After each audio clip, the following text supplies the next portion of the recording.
Now Pettersson the blast. Oh, that hit Rover. Diving save. Hart as he flashes across. Briere sets up Carl. Side of the net. Deflected. Score! Briere moving in. Stop. Cuts to the middle. Still has it. Shot! Score! Here's Hughes giving it across. Oh, it's right out. Save! Save by Maher!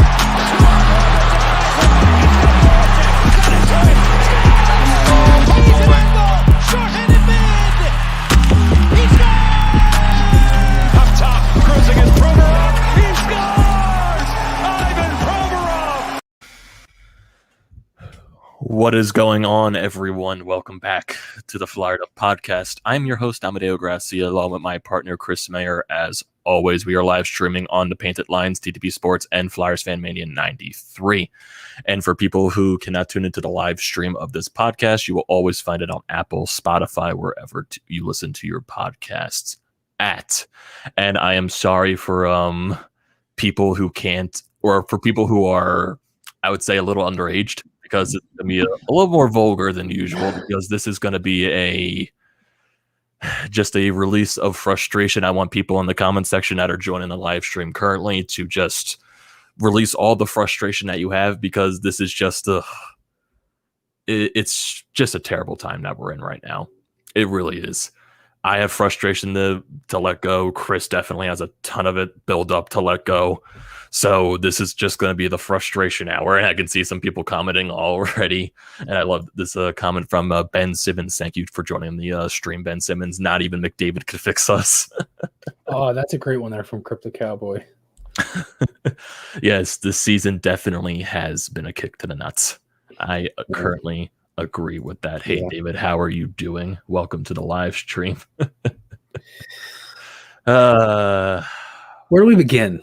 Like, where do you want to start? There's so many ways that you can begin this. So many. Like, you want to start? Can we start with the one that pisses me? That I don't think anything else pisses me off more than this. Can we start with the power play, please? Like, seriously. I mean, if you want to relieve the frustration on the power play, definitely go ahead. I'm not going to stop you. The power play is absolute garbage. It is. I think that should just be the answer. It's just. I think that should. Okay. I think that should just be it. Just garbage. All right. No, seriously. I mean, the power play. How do I describe this? It should be one unit. That one unit should be loaded, and it should be run like the Washington Capitals. I've said this for a long time. I've said this for majority of the year. They should have one power play unit. And they did that. They did that unit that I said that they should have done months ago last night. Drew at his normal spot, Jake in his normal spot, Coots in the middle, JVR in front, and who else but Shane Gosper at the back of the point, the quarterback. Just let Ghost rip one-timers.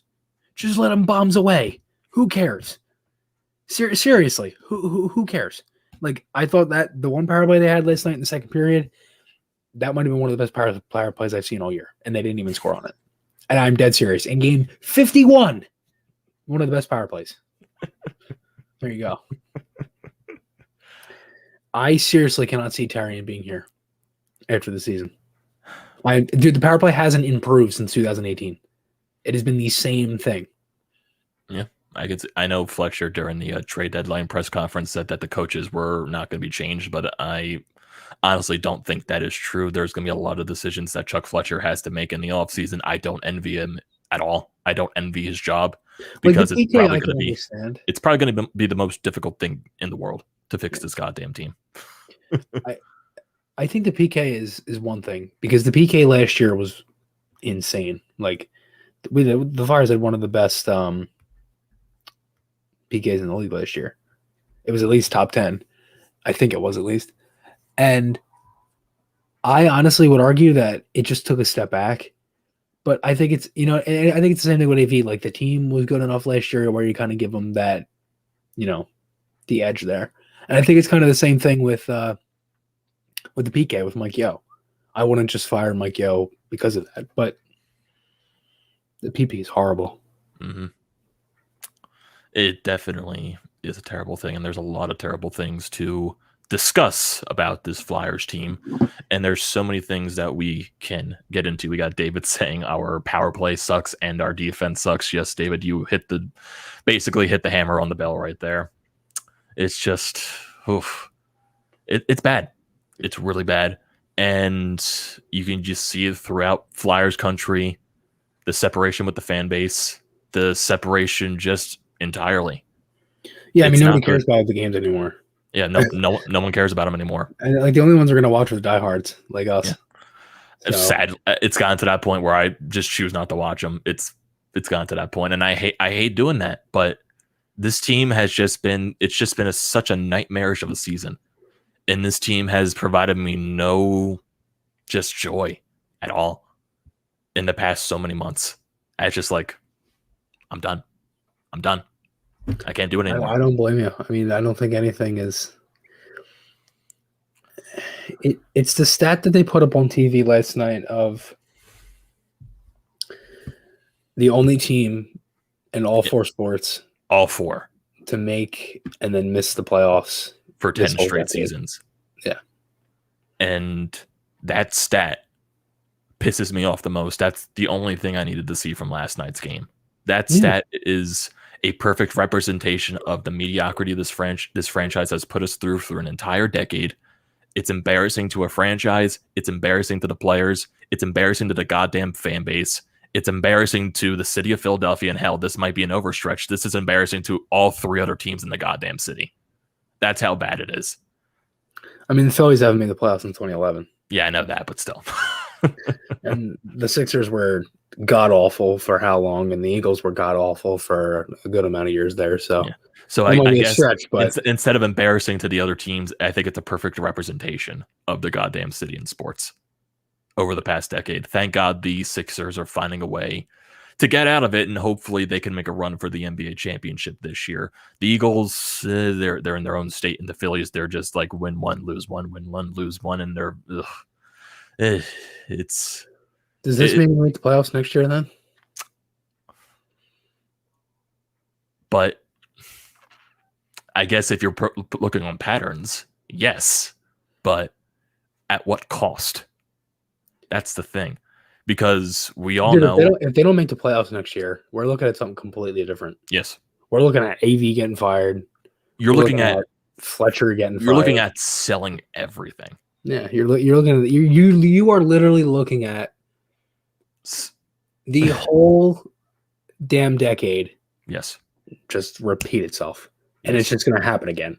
It's just going to be a whole, like, we just got out of that entire shit show of what was the 2012-13 season to the 2018-19 season. The 2019-20 season was the start of something different. But we just got rolled into the same shit. And it hasn't faded into this year. This is supposed to be a step up. It was about 2 steps back. Yes. Everyone on this goddamn team has taken 2 steps backwards. Every single person. Carter Hart has taken 2 steps backwards, even though I don't blame everything on him. Yeah, some of it goes on him, but the team in front of him played like absolute shit. The defense took 2 steps backwards. Travis Sanheim, his 3rd full season in the league, we expected him to take a jump in his game. 2 steps backwards. Phil Myers in his 2nd full season, 2 steps backwards. Ivan Provorov lost Matt Niskanen. He took 2 steps backwards. The forward core. Joel Farabee, out of the younger guys in the forward core, I would say is the only positive. Yeah. He's been the only bright spot. Travis Konechny, ever since the bubble, 2 steps backwards.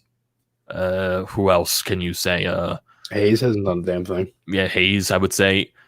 It's weird with Hayes this year because last year, because if you look at his statistics, they're technically the same, but like he hasn't brought that, like I said, he brought that swag with him last year and he's made those big plays. This year, it just hasn't been there. But there's times where it looks like he's literally just gliding out there. And yeah, that too.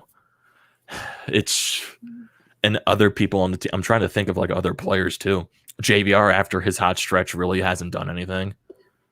Yeah, but I'm not going to harp on JVR because he actually showed up in the beginning of the year.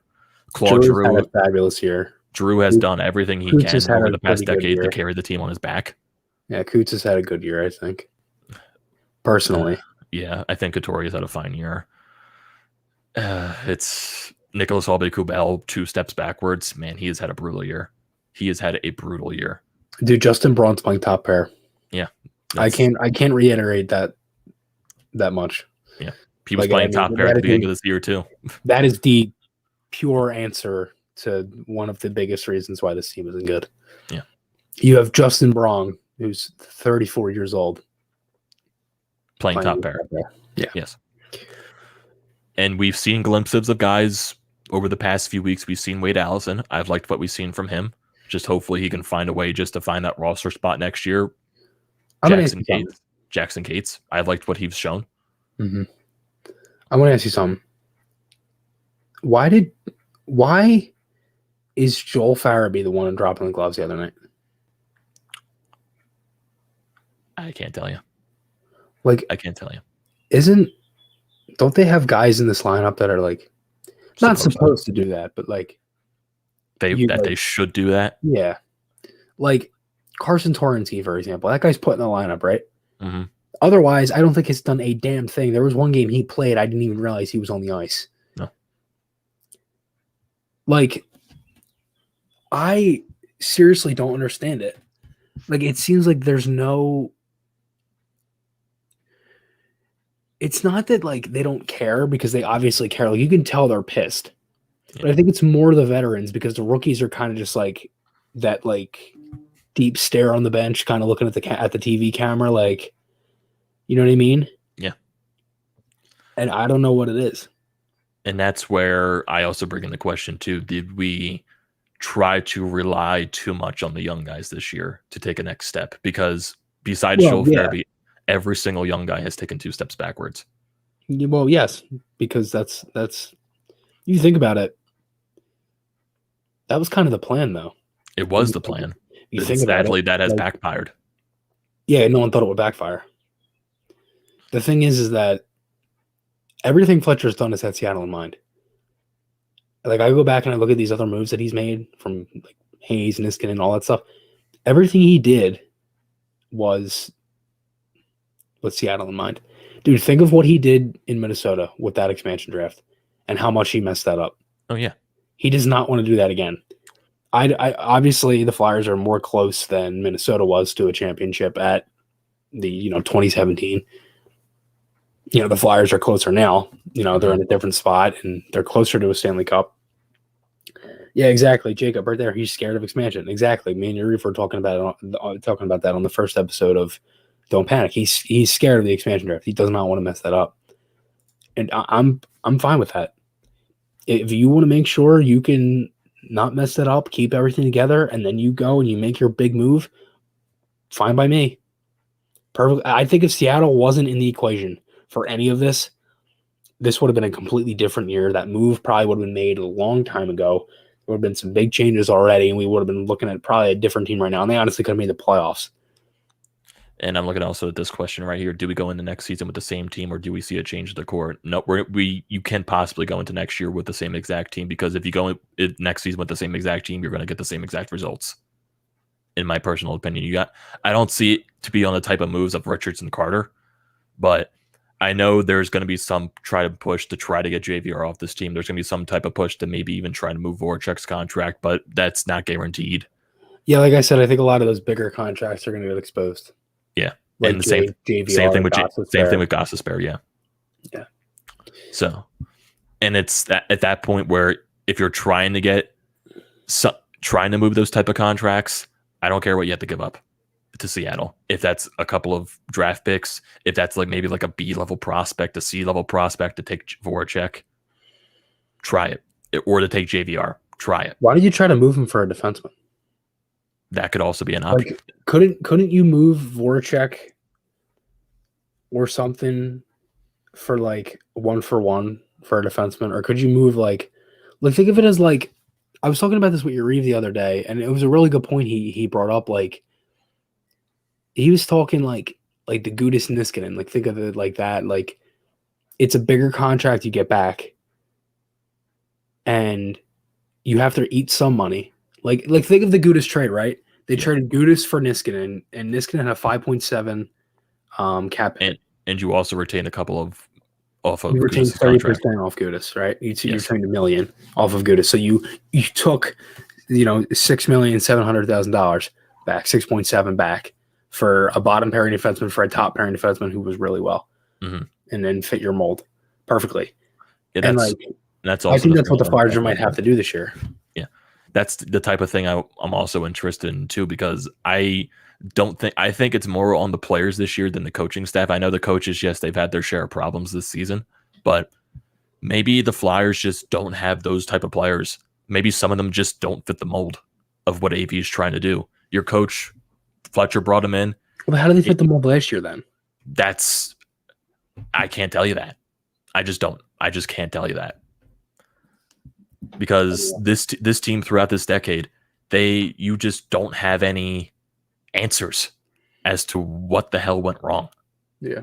You just don't. I know that this one comment here is shake up the core, dude. I'm so tired of hearing that. I don't mean to just pick on this one person, but this team doesn't have a core. I'm sorry. And they don't have a core. They have 3 guys that have been here since 2012. That's your 3 core. guys. That's not a core. Your core is players and best players are 2 different things. No, core players are the players you want to build around. And the Flyers have built around Giroux, Voracek, Couture. They tried to build around those players. Different players. Yeah. Okay, Joel Farabee's been one of your best players this year, but is he a core player? No. He's not part of the core yet, no. No. They don't have a core. They have 3 guys. That's not a core. A core is a top 6. A core is Ovechkin, Oshie, Kuznetsov, Backstrom, Carlson. That's a core. The guys that have been in Washington since the beginning and when they struggled. It's Stamkos, Kucherov, Hedman, all those guys. And I'm trying to think of others that were on Tampa too. Killorn, Andre Palat. There's just a bunch of them. Boston is the same thing. That's not a core. A core is not 3 players that have been here longest. I don't get it. But you got to it is technically a core because that's what they've built around since 2012. It is. I don't think it's a core. I don't think it's a core. It is a core. I don't think so. No, I think a core is 5 or 6 guys that have been here long enough to where you can just continuously build around them, and whatever happens, it'll just go right. You know what I mean? And I know, your best players are your guys that are going to show it up for you every night. And I know that people want to say they need to move on from these guys, but moving on from these guys is going to make you worse. Just moving on from guys like Giroux and guys like Voracek and giving them up for nothing are going to make you worse. But if you could at least try to get something back for them and try to still build around them, then that's fine. But if you're talking about just completely restarting this whole thing, then we are in the same goddamn thing we were just in for a decade. So what are you going to do from there? Because I don't see this as a, flip the switch, total rebuild, get rid of everything, trade everyone. I can't see that happening. I just can't. I don't see this team as being, I don't think this team is far away. I really don't. I think this year is just a wash of a year, to be honest, with everything that's going on. And I don't think this team has a core. I don't think it is one person's fault. I don't think it's the leadership's fault. I think literally just as a group, they have too many young players, and that's the issue. Well, I wish I had that optimism that you have, but this team for just so long, I hate being the negative guy. I do. But this team has just given me all the reasons this year to be so negative with everything. Listen, I don't blame you.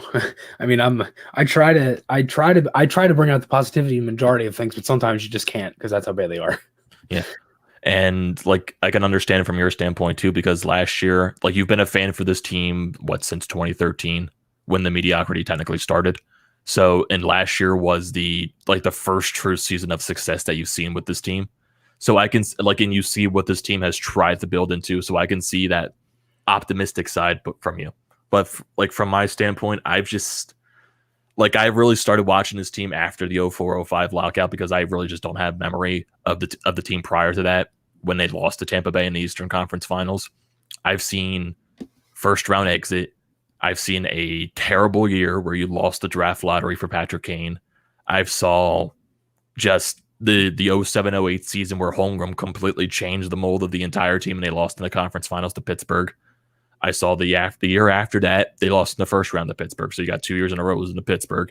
The 09-10 season was just riddled with injuries, riddled with mediocrity, and the team, Ray Emery, God rest his soul, got injured. You had to deal with Michael Layton, Brian Boucher, and your team got hot at the right time, and that was the funnest time I've ever been having been a Flyer fan.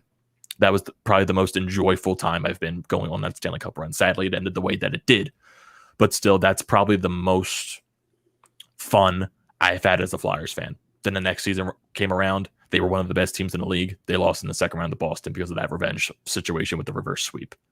2011, 2012, that whole debacle with Brzgalov, and just those playoffs, man. Oof. That first round against Pittsburgh was fun. That second round against the Devils was ugly.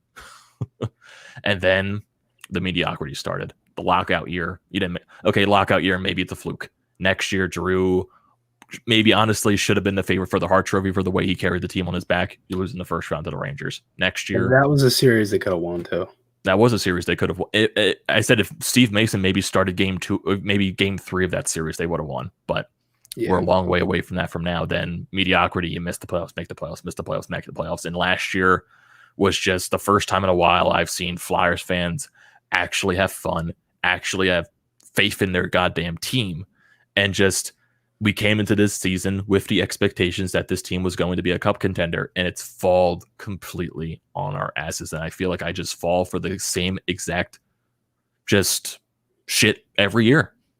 It's like, I hate saying that, but that's what I feel because this team has shown me no way to be positive. This team has shown me no way, only but negativity. And I hate being, like I said, I hate being the negative guy, and I hate what this team has been doing to the fan base this year because I've seen so many Flyers fans on Twitter just attack one another because they don't agree with the opinion on their opinion on the direction of the franchise. I've seen so many fans attack each other because of that. I've seen one person express their frustration, and I get attacked for all the time. I know you do, but but I see one person express their frustration of the fan base, and the entire fan base attack them. It's getting to a point where why are we attacking each other? If you're going to be mad at one thing, be mad at the goddamn team for putting us through this. Yeah. It's driving us crazy.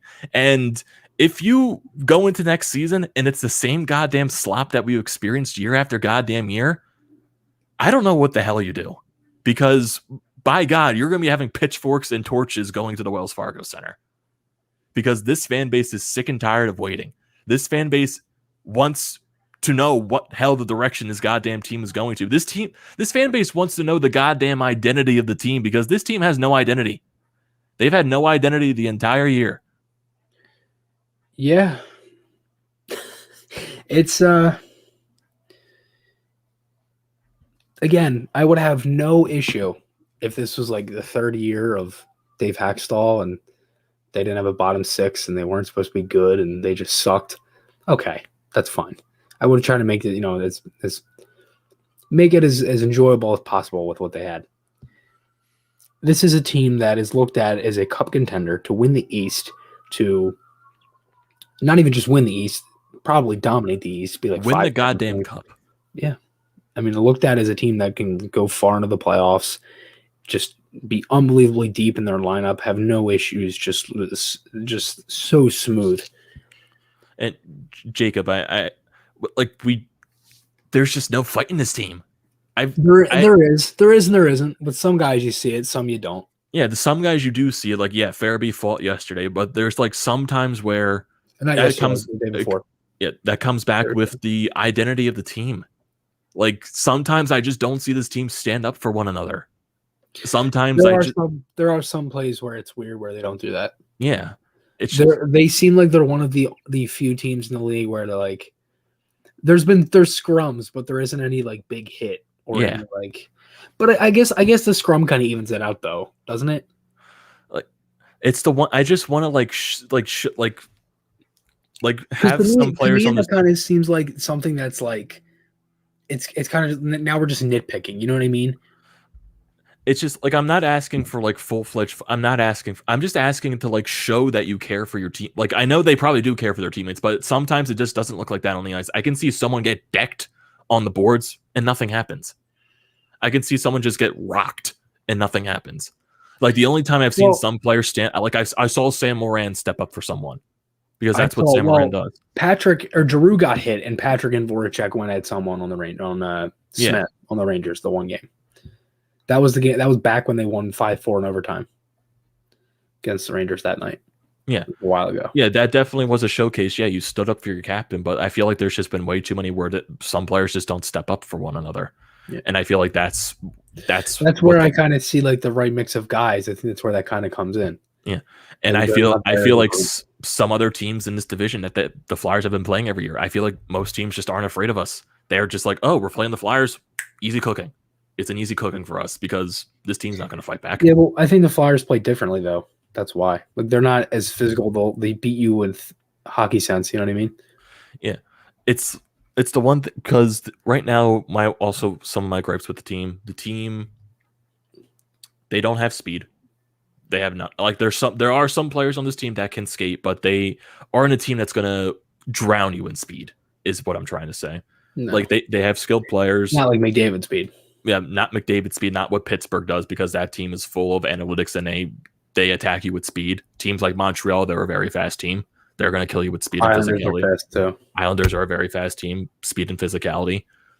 So it's like I feel like the Flyers, they have, like I said, they have some players that can skate, some players that can't skate at all, which is just sometimes some players are ugly to watch. But the only one I could see that you could say that about is probably Morin. Yeah. It's just ugly, and I'm completely fucking done with it.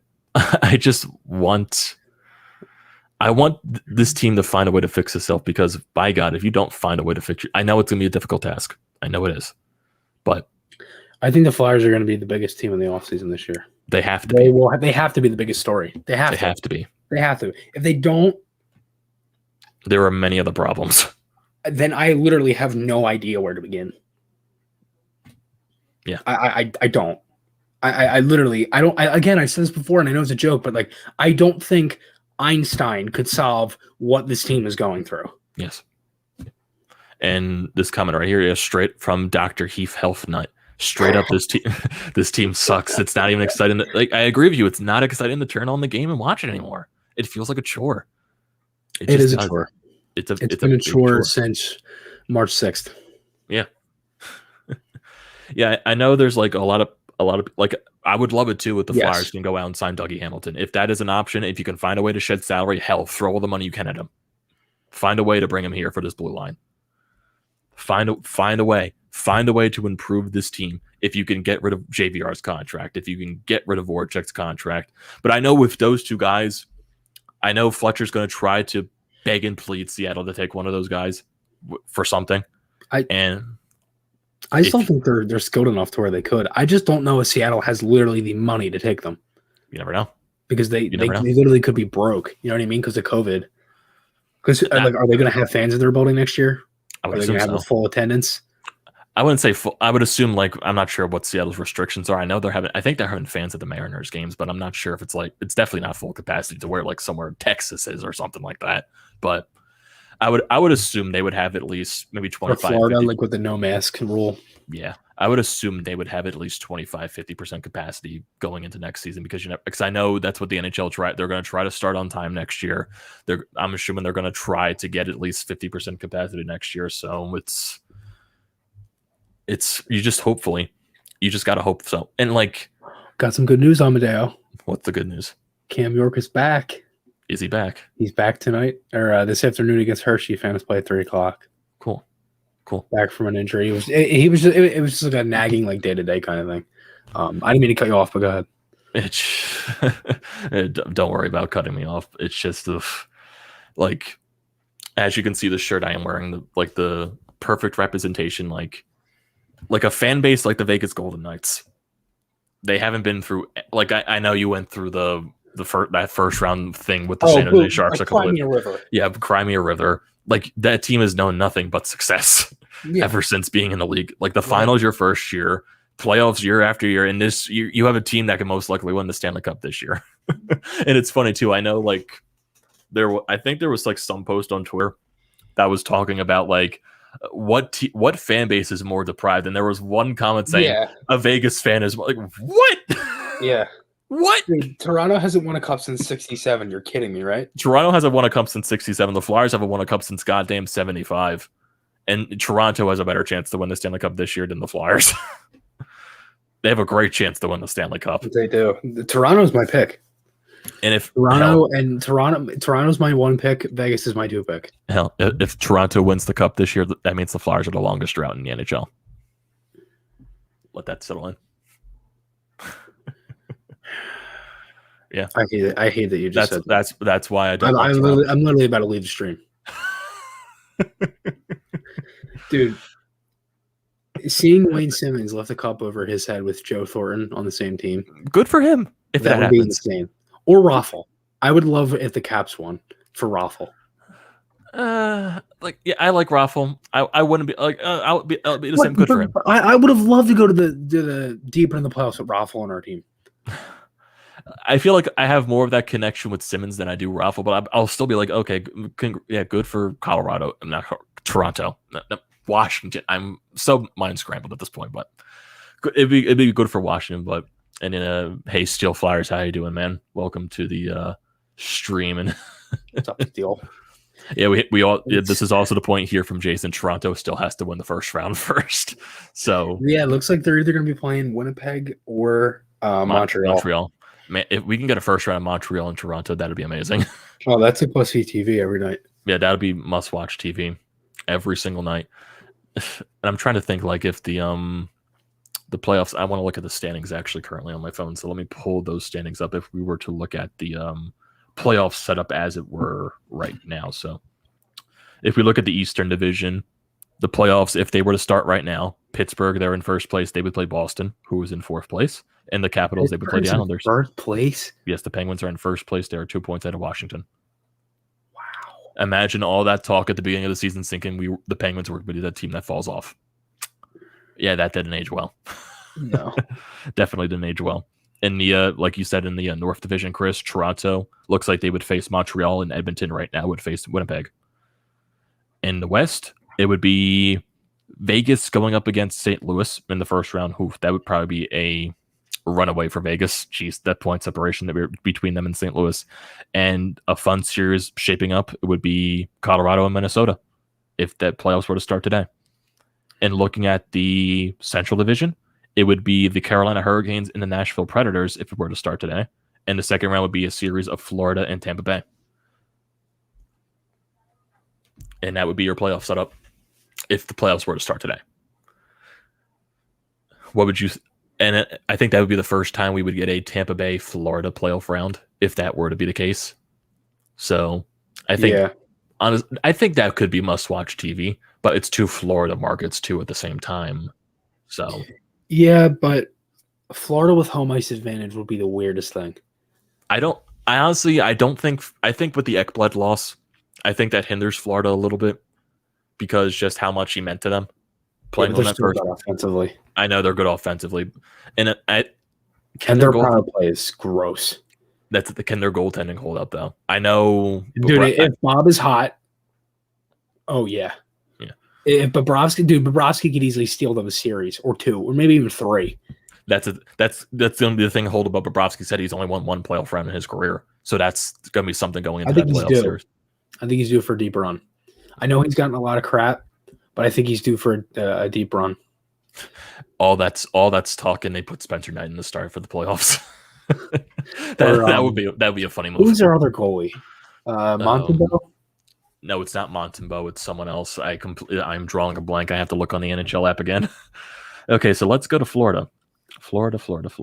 If I can click on their damn name. So let me go to Florida Panthers. Let me go to their goaltending stats. It is goaltending. Dreiger. Oh, yeah. And he has better stats than Bob, doesn't he? Yes, he does. Yep. Chris Dreiger. They definitely play better in front of him, though. His stats on the season, he is 13-6-3, a 217 goals against, and a 923 save percentage. He's been really good. One of those things where they play better in front of him or something. Yeah. And for Bobrovsky this year, he is 18-8-2, a 297 save percentage, and a 904 goals against average. Spencer Knight, in a few games that he has played, he has won all 3 of them with a 1.67 goals against and a 943 save percentage. Yeah. Dude, it is such a shame where the Flyers are. They're literally 500 now. Yeah. I didn't even realize they were 500. Yeah. I forgot to, because I honestly wasn't paying attention to the chat, but thank you. I saw 2 donations from Chris saying, just thank you for the donations, Chris. Your first comment saying, can't stand the coach. I hate what he said about Carter Hart. I'm tired of him benching our young guys and shattering their confidence and the system. Well, I guess to your standpoint, Chris, AV's not going anywhere. I agree with a lot of that stuff. I mean, I can understand being mad at AV. It's perfectly fine. Yeah. Benching the young guys and shattering the confidence is something I said last year. He did it with Grassia, and he's done it this year with Myers. Yeah, I can understand the hatred towards AV. I do, but I don't think he is the main problem. But it's something that's going to be addressed in the offseason, definitely. And Chris, again, with the $10 donation saying, gotta go, we'll watch the replay. So thank you for joining, Chris. Definitely go and check out that replay. And we got a Cryptic Cowboy saying who will be the backup next year. Yeah, with Brian Elliott going to be a free agent this year. Ivan Fedotov. Do you think he's going to come over from Russia? He could. He got traded this morning. He did? Yeah, he got traded. His rights got traded from Tractor in the KHL to CSK. That's one thing. Because I know next year, I don't think they re-sign Lyon. I think they go Ustimenko and Sandstrom down in the AHL. Yeah, Lyon has been straight garbage up in the NHL to try to be a guy to make the team. I mean, I think – listen, I love Alex Lyon. I mean, we had him on the podcast before. That was unbelievable. He's a great guy. I just don't think he's an NHL goaltender. I don't think he's I think he could be maybe a backup on a bad team. I think at best he'd be a backup on a bad team. He's just that your typical AHL starter, I think. That's what Alex Lyon is. And I know the Flyers, they eventually want to move forward with Sandstrom and Ustimenko being the guys down with the Lehigh Valley Phantoms. So I think it's going to be something. And hopefully they can bring over Fedotov and maybe that Urson guy from the Europe. Maybe he signs the LC. From Brinos. He could, yeah. I just don't know if the Flyers will do that. I think if they do, he'll probably play in Reading. Maybe if the ECHL is back next year, because that's also Jacob saying we're a bad team. So yeah, he technically right now Lyon is the backup on a bad team. Yeah, he is. And we got Cryptic saying the free agent goalies will suck. There has to be a trade if you want to acquire back. I think your best free agent. Yeah, I think your best free agent backup if you're going out for a guy would be Jonathan Bernier. Grice? I think maybe a Grice, but is Grice a free agent? I'm not sure if he signed a 2-year contract or a 1-year contract with Detroit. Because I know Bernier is a free agent this year. I think Grice might be on a 2-year deal because they know Bernier's going to be on a contract year this year. So I don't think I don't 2 years at 3.6. Yeah, I think Grice was on that 2-year. Yeah, you could trade for him. Possibility. That's a possibility. But I'm sure if Bernier's on the market, how old is Bernier at this point? Is he has to be like late 20s, early 30s at this point in his career? I think he's 33. He's 33. I think, or 44 maybe. He's not. Bernier's 32. Not. He's 32 years old. Okay, I was like 44. What? No, I said 34. I said 34. I thought you said 44. I said 34. We got Sean. Hey, Sean, how you doing? Haven't seen you in a while. Got any white flags to wave? Surrender, boys. The season can't end soon enough. I'm with you. Can I go get my Flyers flag and wave that one? Does that work? It's got to be a plain white flag, plain white one. Yeah, Dr. Heath. Yeah, if you can find a way to get Bernier as a backup, that would be an incredible choice if that were to happen. But I'm not sure how much money he's going to want because of his stats playing with Detroit the past few years. For how bad Detroit has been, Bernier has put up some really good stats. Yeah, and I'm sure maybe he's going to try to pinch in to go for a starter role on a team that desperately needs a goaltender next year. Who knows? But it's like I'm not sure if he's in the point of his career where he wants to accept the backup role because maybe he believes he can still be a starter in this league, but you never know what could happen.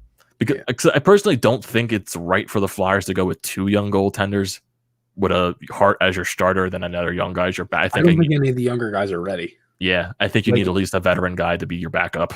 Dude, Sandstrom was like couldn't save a beach ball in Reading.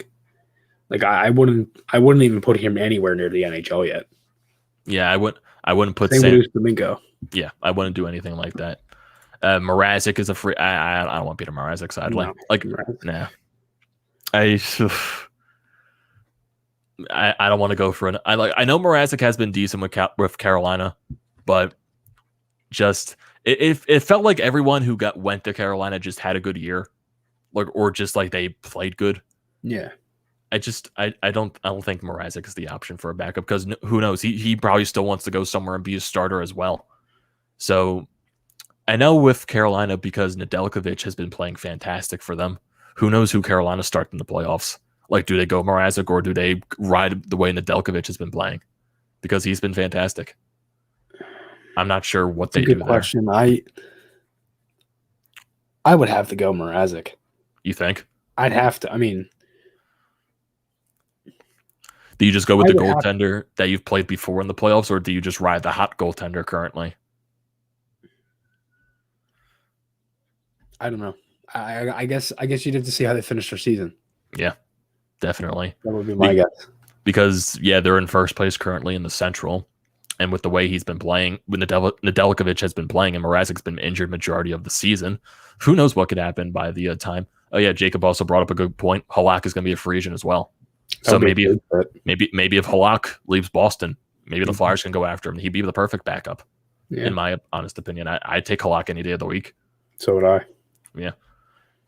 And I know I'm seeing some comments right here saying, like Sean saying, any chance that they trade? I don't think they're going to trade Konechny. I just don't see that as a possibility.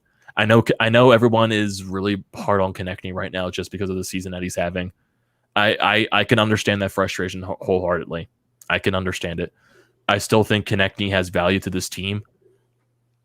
He just needs to find a way to get out of this funk that he's in. Because right now, I'm comparing Travis Konechny to Rhys Hoskins of the Phillies. Because Rhys Hoskins will be in home runs. I think he might be closer to the lead. I know he was, like, a couple days ago, he was tied for the league in home runs, but like with Konechny, I'm comparing him to Rhys Hoskins just because when Rhys Hoskins is on his hot streaks, it's really fun to watch. And when Konechny, the way he was playing last year, being the best player on the team, he was really fun to watch. And when Rhys Hoskins goes on those major cold slumps, it's really ugly. And Konechny right now, he's on a major cold slump, and it's really ugly to watch. That's what I'm comparing Travis Konechny to right now. But I still think he has value on this franchise. And Konechny is a guy that has to play second line forward or first line forward if you want him to produce. But he needs to find a way to get that confidence back that he had last year before the bubble. He needs to find that way to get it back. Yeah. I think he was really fitting in with G and Jake on that line. Mm-hmm. That was something that I thought was really – I was really digging that. That line was fantastic. And when they put it together, they actually were starting to play some better hockey in the beginning of April, but they weren't really getting results, and then the wheels just kind of fell off because they were out of it. Yeah. And Keller also brings up what happens if they trade out. They can't trade Alex Lyon. Lyon's a free agent after this year, so they'll just lose him. Lyon, he's not going to have any type of value if you trade him. The best you'll probably get is like a 7th, 6th round pick at most, I would say, or maybe just like a bottom line AHL player. So Lyon, they're just going to let him walk in free agency. I would hope so, and that's going to be it with Alex Any Lyon. other Phantoms guys you think they'll re-sign? Like I don't think they're going to sign Torensky. I think they'll keep Bunneman. I think Bunneman's a guy they'll keep. I'm not entirely sure who they would re-sign from the Phantoms. I'm not entirely sure because let me look at the guys because I know there's a lot of things they can do. I know with Cam York, they definitely want him to finish out the season with the Phantoms, and it sucks too that the AHL is not going to have the Calder Cup playoffs, so those guys won't be able to experience those playoffs. But how good the Phantoms are playing. But guys like Forster, in his recent stretch, he's been amazing to watch. York, before he got injured, he had a really good game. Yeah.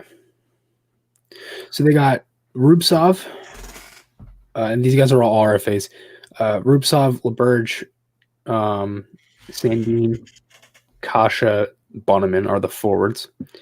The defense, it is Chris Begrod, Derek Poyot, and Tyler Wotherspoon. And then for the goaltenders, give me 1 second. It is just line. Because those other guys are on ELC. So they're also getting money back after this year, too. They get 1.9 back, actually 2.5 in total because of Raffle, Gus, Mac, McDonald, and Schlemko. And we got a comment right here from Chris. Like, for some reason, there's so many Chris's in our chat. I have no idea why. Yeah, it's just my podcast partner is Chris. Our dope co-host. There's like 20 million Chris's, but it's funny. So Chris Olivo says that I think that Travis Konechny could be that trade chip that brings in a number one defenseman to play with Provorov. He probably has the best value among any of the young nucleus, and you have to give up value to get value. I definitely understand your point there, Chris. But I'm not giving up Konechny. I personally just don't see the Flyers giving him up. I'm not giving up Konechny. Yeah, he was literally your all-star last year, your only all-star, and he had a breakout season. And I think this year he technically doesn't have value because of how bad he played. So I'm not like, I know he's still very young, but I think this year kind of like maybe tanked his value a little bit. But like, I can understand the point you have to give up value to get value, but I just don't see there's more value that you could give up on a bigger contract. Yeah. And then Chris also brings up he thinks Sanheim or Myers could be packaged if maybe it could be a blockbuster deal. I think Myers. Yeah, I think Myers is, if you're trading a guy, if you get the best option, I think Myers is the guy that's going to get traded. I don't think Sanheim's going to get moved. Yeah, I don't think it would be stupid to get rid of Sanheim. Yeah, I don't think Sanheim's going. I think Sanheim is the better defenseman out of the two. And also you have an undrafted free agent guy in Igor Zamula that's going to most likely make the team next year. It most likely will fight for its spot. You got Cam York. So you can definitely afford to give up a young guy on defense like a Myers if you want to trade for something to get something good in return. Because definitely there will be a team that bids on Myers and his potential. So yeah, like I think you are going to see some big trades and maybe hopefully some big signings. I think, like I said, I think the most obvious young guy that could be traded is Myers. That's I don't see Konechny going. I don't see a guy like Sanheim going. I just don't see it whatsoever. And it's just tough. This season has been such a burden on everyone, and everyone just wants it to end. It's just been that bad. And Sean saying, Amedeo, do you and Chris think that this season was an aberration, or are we worse off than most thought coming into the season? We did explain that earlier. Chris thinks it's right now everything that's been going on with the lockout and just everything else went wrong for this team. So, like, I personally don't think it's an aberration. Like, if Fletcher finds ways to make moves, gets players that fits the mold, I think this team will be better next year. But if we're finding ourselves back into the same stretch of the falling for the same shit all the time, there is a major problem if that does happen. Because you cannot do this again. You just can't. Yeah, I don't think anybody saw this coming. Like, to me, you are full of shit if you called this. There is no possible way you could have thought this in like October or November or even December. Like all everybody's thinking after they lose that game 7 against the Islanders is this team's going to be so much better next year. Yeah. There is no way that would happen again. And of all things it did. But no one can say they predicted this. Like, I know losing Matt Niskanen, yes, that was going to be a major cause for concern, but not to this degree. Not to this degree. No way. There was no way this was happening. No. I mean,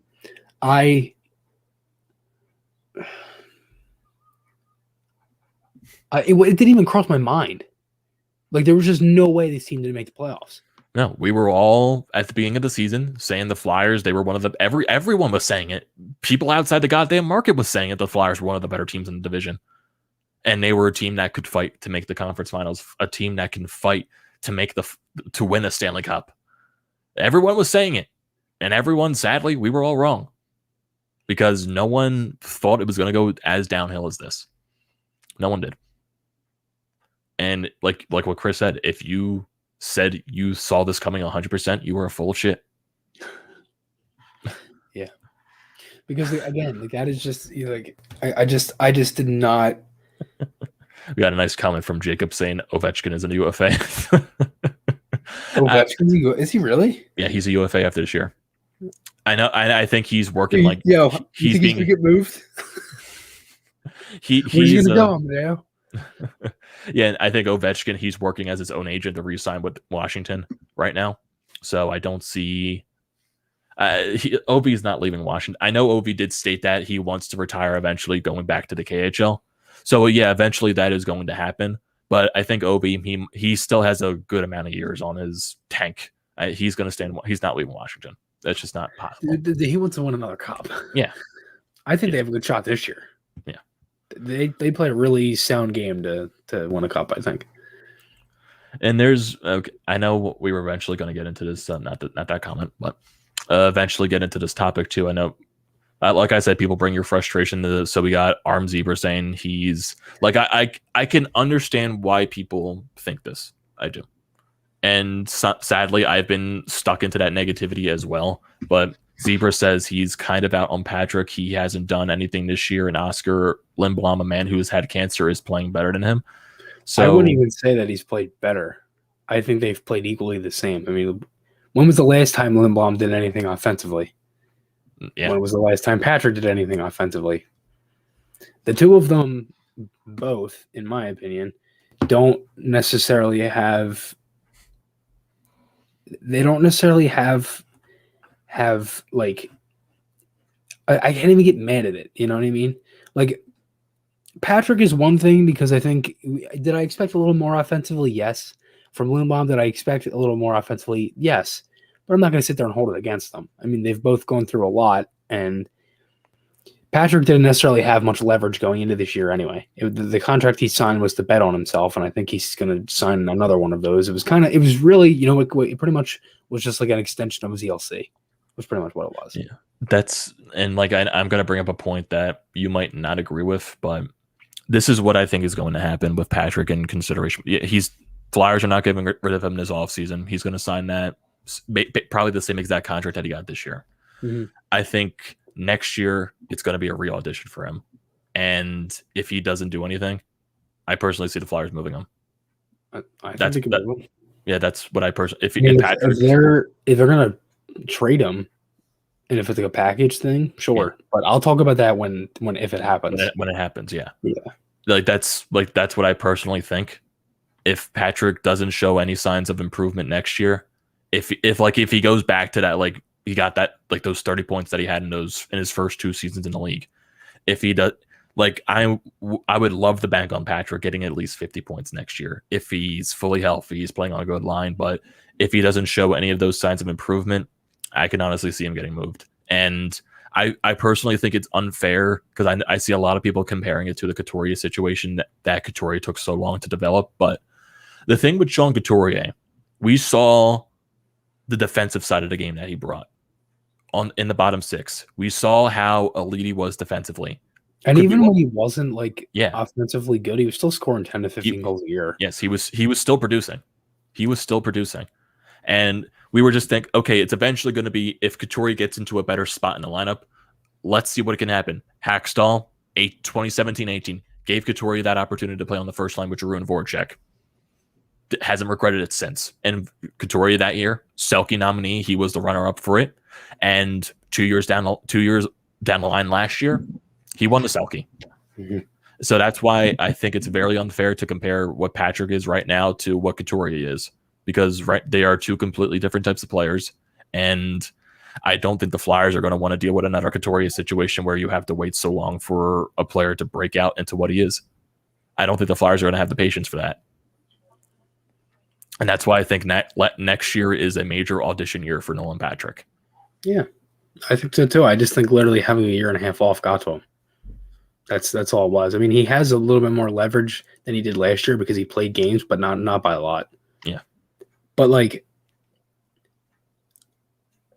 I can't see them just moving on from him like that.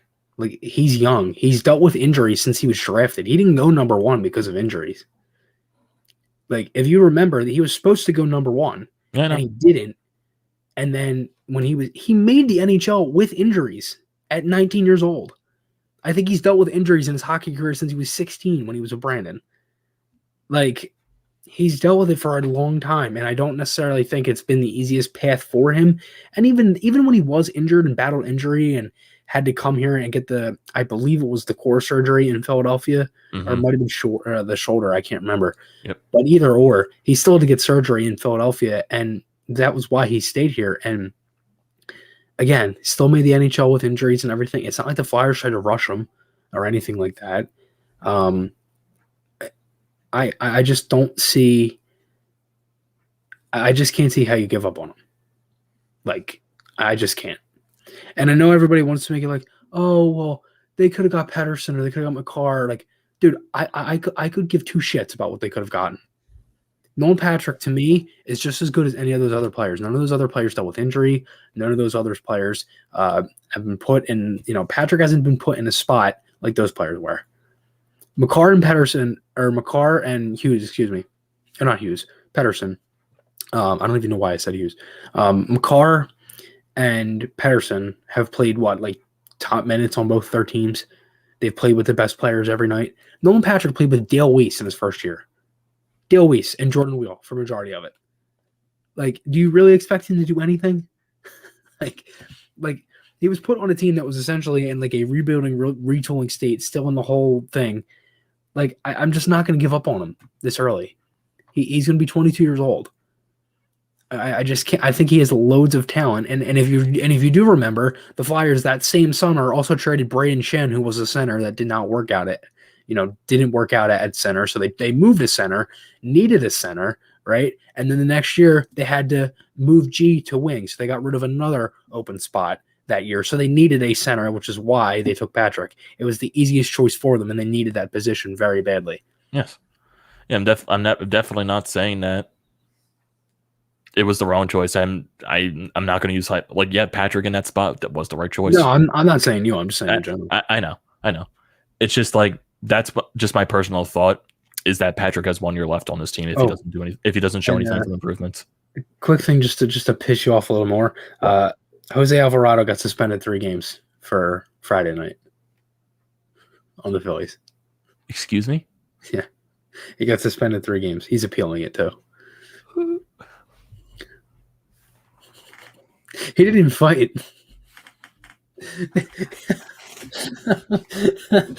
I don't think he did anything, did he? What the fuck did he do? What? Because Dominic Smith was being such a bitch? Is that why Jose Alvarado got suspended? Is that why? Like that's a joke. Why is he suspended 3 games? He didn't do anything. Oh man! My god! The umps, man, they are horrible. Yes, they are. And I don't care what people. Oh, it's karma for what happened to Bohm against the Braves. Shut up. No, the umpiring this year has been god awful. That was just a bad call. That's different. This guy gets suspended for nothing. I'm with Sean. Like, can they suspend David Hale and Vince Velasquez instead? Like, what did Alvarado do? I don't know. But at least if he's appealing it, he can play. So there's that part of that situation. But it's like the whole situation. I know we're completely off topic, but that just blew my fucking mind apart. But it's ridiculous at this point. It's another freaking team that I can get pissed off on a nightly basis. But there's more. I know we're almost at the hour point, but I want to read a couple of more comments here. I know I saw one that intrigued me. Tim said the Phantoms are going to be on NHL Network tonight, so that's something you can watch. Are they now? Yeah, that's what Timmy says. There you go. I'm actually going to put that on. And then you got Sean Fitzpatrick asking about this year's draft. How strong is this draft supposed to be? Any generation? Sean, the draft is going to go like this. Ready? It's going to be like, oh, we like this guy? Okay, let's take him. Yeah. No one knows about this draft at all. No one. Because not many leagues have been playing. I'm just kidding. It's not going to go like that. It's going to be like outside of the top 10, no one is going to know a clue. Yeah. No one's going to know anything. It's actually funny. I actually know this kid I went to grade school with is projected to go from the 5th to 7th round. Really? Yeah. Interesting. Yeah, it's awesome. So I hope he gets drafted because that would be insane. And I think I'm going to be interviewing him too. It's going to be cool. Nice. So hopefully get the draft about a flyer so you can get some leverage there. Yeah. He actually he told me he was projected top 4, but he's dealt with some injuries a little bit, so he kind of went down a little bit. He plays in the USHL right now for the Waterloo Blackhawks down there. Nice. In I think it's Iowa. Yeah, Waterloo, Iowa, which is like near like Chicago, Illinois, around that area. So yeah, it's sick, dude. It's awesome. It's yeah, and I think with this draft, just because everything is so unknown, like some colleges didn't play. I know most colleges did. Some had like weird seasons. The OHL didn't play at all. I think the WHL played. I think the Q played for a little bit. They finished off their season. I know Elliot Deoné for the Flyers prospect. He had a good year for them for Halifax. But like, yeah, definitely some European leagues they definitely have played. But it's just like you don't know what's happened. Like maybe like this year's projected first round pick, technically, if it was a normal year, maybe he wouldn't be the first round pick. I think it's like Owen Power from Michigan. That's like the projected first overall pick this year in the draft. So like maybe in a normal year, maybe Owen Power is not the guy that's projected to go for first overall. Maybe it's a guy from the OHL. Maybe it's a guy from the WHL. Maybe it's another guy from college. But I think it actually is Power. Like he's that good. Yeah. I mean, from watching him with from Michigan, the games that I watched with York, that kid's insane. He reminds me a lot of Chabot. Really? Yeah. Interesting. Yeah, I know especially college prospects, I think there's gonna be a lot of them taken in the first round this year, just because college was like the main like thing that you watched this year in terms of like finding some prospects. I know, yeah, I would think this year there's like no quote unquote generational talents. I think there is I'm trying to think of, I think it's Connor Bedard. That is expected, I think, maybe in next year or the year after. I think he's like the quote-unquote next generational talent to come out of the draft. Shane Wright's another one, too. And Shane Wright as well. I think Shane Wright's next year and Bedard's the year after. So I think those are like the two. I think Bedard right now is putting up like points like McDavid did at his age. Yes. So I think, yeah, Bedard, I think, is the next like hyped up player like McDavid and Crosby were. Wright is also like going to be the first pick in his draft, most likely. But I don't think he's on the level of Bedard, but he's still going to be a very good player in taken first overall. But I think with this year's draft, you could probably since it's just the unknownness of where players are going. Maybe you could find a player that could have been a top 5 talent. Maybe you can find him in the top 15. Maybe you can find that guy in the top 20, 25 because it's just so unknown because of the weirdness of this year, the weirdness of COVID. It prevented people from playing this year, so you just don't know. And it's going to be weird next year just because without the OHL playing, and they're most likely going to be playing next year, hopefully like guys like Forrester, guys like Wisdom, hopefully that doesn't affect them at all and force them to go back to the OHL because I just don't think if they go back there, that's going to help them anymore. Because you played a year of pro hockey in the AHL and then going back to the juniors, you're just going to dominate. It's not going to help you. So I personally think Forrester and Wisdom could fight for roster spots next year, and I think that's what the Flyers are going to try to do at least petition to have them play with the Phantoms still. Yeah, for sure. I mean, I think by rule they have to go down because they're not of age limit. You have to be 20 to play in the AHL. Yeah, which is I find to be stupid, but well, yes and no. I mean, it makes sense, but yeah. I don't know. I just don't want Forrester or Wisdom to have them be forced to go back to the O if that's the reason. Yeah, because and it sucks because there's no playoffs this year for the Phantoms. So they're having such a good year. This year sucks, dude. Yeah, it does. This year's straight garbage. And Sean saying, "Boy, the lack of postseason hockey for the Flyers is bringing out the venom in Chris today." It's so annoying. Man, there is and we got Joe Farameme talking about, I guess, players in this year's draft, Gunther and Carson and Lambos this year. Yeah, my buddy Aaron always tells me he'll be like goals for Gunther. I'm like, yeah. Actually, I do want to see what the top 5 projection of the draft or like just the draft in general this year.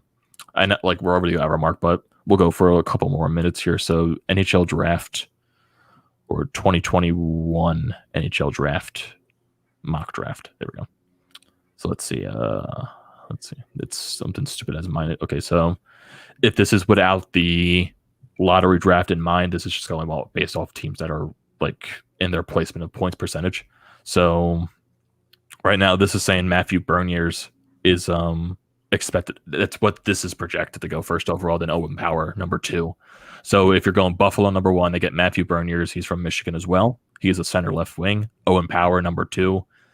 Simone Edvinsson, he would go number 3, and they're saying that could be Seattle's pick without the lottery. Dylan Guenther to Anaheim. Luke Hughes to New Jersey. Isn't that the other Hughes brother, Luke Hughes? So that's going to be that'd be interesting to see another Hughes brother in the NHL going. Like, when was Quinn drafted by Vancouver? Was that a 7th overall pick? Yeah. Okay, so that'd be like all 3 Hughes brothers go in the top 10, so that would be fun. Jesper Wallstedt, he is the top ranked goalie in this year's draft. I think I remember him playing in the juniors this year, or the World Juniors, and they were saying he's the next goaltending prospect this year to go like high in the draft. So that'll be William Eklund, projected to go 7th overall. Brant Clark to go 8th. Kent Johnson 9th. Let's see where the Flyers are projected. 13th? Right here it says 14th. 14th? Yeah. And it says their projection is, there you go, Joel Fairmey. It says they're projected to get Carson Lambos. There you go. Yeah. I would like Pastujov for Michigan. It's like he's like a lanky center that's fast. There's a lot of skill, good behind the net, in the corners. He's got a good shot too. Yeah, I wonder if York played with him in Michigan. I do wonder if this draft too with the Flyers even value the first. It's like they use that first round pick. Hey, we're trying. That's what I was saying. Like, I wonder if they even used a pick. Like, that's what. If they just move it, maybe they use it for a Seattle type of trade. Because I don't even think the picks this year are that valuable. Yeah, because of the unknownness. Yeah. So who knows? The Flyers first round, they might move their first round pick this year, because right now I don't think getting more prospects is their goal. They're trying to build to win a Stanley Cup, but you never know. Mm-hmm. You never know. So, and Sean Fitzpatrick saying Howie Roseman will show Fletcher the art of drafting. Yeah, with the Eagles draft, it's I think they've had a better draft than in years past. I'm not saying it's a fantastic. I love Devonta Smith, but I think they got good quality picks. But I know people are going to hate on Howie Roseman just because it's Howie Roseman. But I'm going to give the Eagles a chance with this draft at least, because they're just. I'm willing to give Howie a chance just to fix the mess that they got themselves into. So.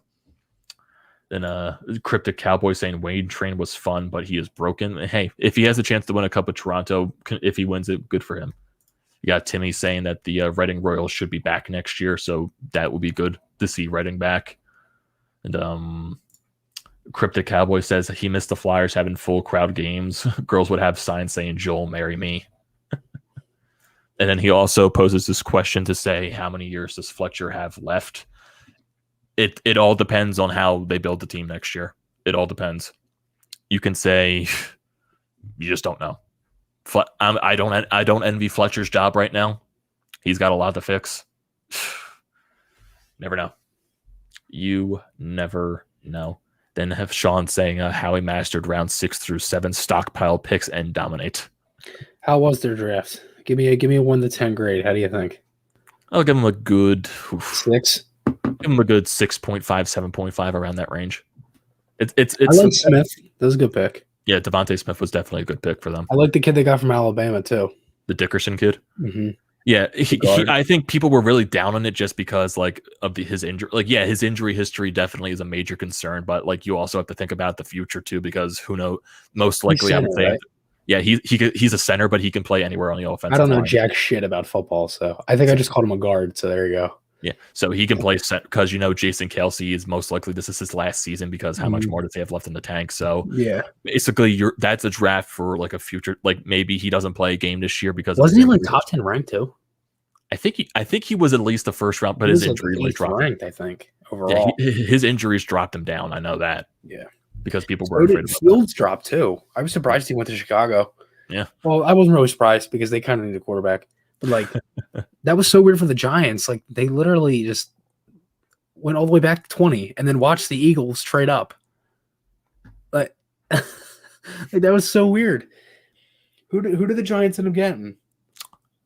I think it was some type of lineman or something like that. I'm not entirely sure what the They Giants need got. O-line, don't they? I think they do, but I know the Giants, they really wanted Devonta Smith, and the Eagles stole him off of him, so I don't care. Yeah, that's fine by me. And we got one last comment saying, Timmy, he would love Lou Lamoriello as a Flyers GM. I mean, we're with Fletcher right now. I know Lou Lamoriello. I know what he's built with the Islanders so far, but I know Toronto had a lot of problems with Lou Lamoriello as their GM because they really didn't build in anything, but now they've been a really good team so far. So Miles Sanders changed his number. You did to What's his 4. number? Ooh, interesting. Now they have got Hertz is 1, Slay is 2, and Sanders is 4. I wonder who's going to be 3. Who There's knows? someone already 3. I'm not sure if I don't think anyone's 3. It's not retired, right? I'm not sure actually. I'm not entirely sure. I know there was like a bunch of memes saying the Eagles were going to draft a kicker with the first pick. So Yeah, I was telling my dad, I was like, I can't wait for this, like the punter. Yeah, I was going to say the woman punter, Sarah Fuller, the first pick. Oh boy, It would have been funny. so That's Roseman for you. yeah. So everyone, I think that is the Cryptic Cowboy. That is one time when Philly sports was fun. So I think that's going to do it for this episode of the Florida Podcast. A lot of frustration, and it's that frustration is going to be carried over until the season ends, until we get to the off season. So until we get to that off season, then we can actually talk about things to improve this team. We just got to wait for these 5 games to pass. 2 games against Go Pittsburgh. Phillies. Yep. Phillies play 7:05 tonight on ESPN. So Who do they watched it. They play the Mets still. Playing the Mets. Oh, great. So that means you're going to win this game, and they're going to go 14-15, and then 15-15. Hey, it's The only way this is going to go is if they just lose 4 or 5 straight. You already know it's going to happen. I know. I know.